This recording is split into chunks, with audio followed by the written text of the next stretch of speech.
Hello, સંદેશ ન્યૂઝના digital platform સાથે હું માલવી.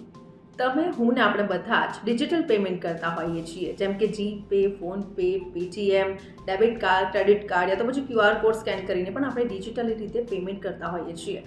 ભારતમાં કેશલેસ ટ્રાન્ઝેક્શનને વધુ પ્રાધાન્ય મળી રહ્યું છે અને એમાં પણ યુપીઆઈ અને રૂપે ડેબિટ કાર્ડનો ઉપયોગ પણ સતત વધી રહ્યો છે. એના ઉપયોગમાં પણ સતત વધારો થઈ રહ્યો છે અને એટલા જ માટે સરકાર દ્વારા એ વિચારણા કરવામાં આવી રહી છે કે યુપીઆઈ અને રૂપે પર જે MDR ચાર્જ છે એ લાગુ કરવામાં આવશે. અત્યાર સુધી આ ફી લગાવવામાં નથી આવી, પરંતુ હવે સરકાર MDR ચાર્જ રૂપે અને યુપીઆઈ પર લગાવવાની જે વિચારણા છે એ કરી રહી છે.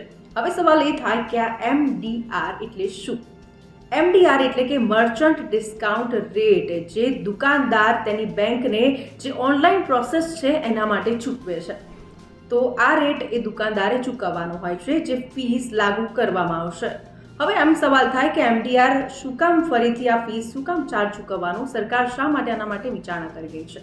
તો બેંકો અને જે પેમેન્ટ કંપનીઓ છે એમનું કહેવું છે કે દુકાનદારો જે છે એ જ્યારે માસ્ટર કાર્ડ, વિઝા યા તો પછી ક્રેડિટ કાર્ડ ઉપર જે ચાર્જ MDR ચાર્જ છે ચૂકવી રહ્યા છે, તો પછી રૂપે અને યુપીઆઈ પર કેમ નહીં? અને એટલા જ માટે સરકાર આની ઉપર વિચારણા કરી રહી છે. હવે સવાલ એ થાય કે કેવા વેપારીની ઉપર આ ચાર્જ લગાવવામાં આવશે? તો જે પ્રમાણે જે દુકાનદારનું વાર્ષિક ટર્નઓવર 40 લાખ કરતાં વધારે હોય તેવા જે વેપારી છે, મોટા વેપારી, એમની ઉપર આ જે MDR ચાર્જ છે એ લગાવવામાં આવશે.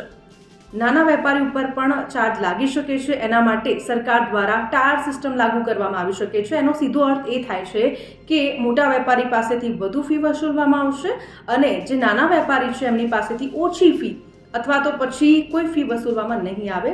સરકાર હજી આની પર વિચારણા કરી શકે છે.